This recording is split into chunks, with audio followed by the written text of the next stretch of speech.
আমি সবাইকে বলতাম যে মানুষের আশীর্বাদ আমার সাথে থাকবে, তার কারণ আমি তো সারা বছর 365 মানুষের সুখ দুঃখের কাজ আমি করি, মানুষের সাথে থাকি, রাজনীতি করি বটে।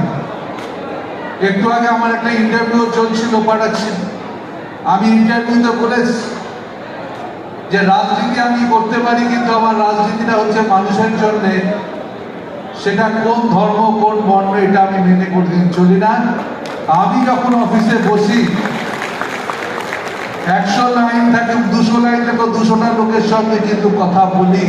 এটা ডে টু ডে, কাউ হসপিটাল, কাউ প্রবলেম, কাউ স্কুলে ভর্তি থেকে শুরু করে মানুষের নানা রকম তাদের বিষয় থেকে থাকে।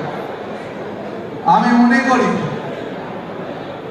মানুষের বিপদ হলে মানুষ আমার কাছে আসতেই পারে, আর আমার কেন্দ্রের মানুষরা আমার কাছে যাবে না তো কার কাছে যাবে? এটা তো তাদের অধিকার, এটা তাদের মৌলিক অধিকার। এই মৌলিক অধিকার আমি মনে করি প্রত্যেকটা মানুষের আছে।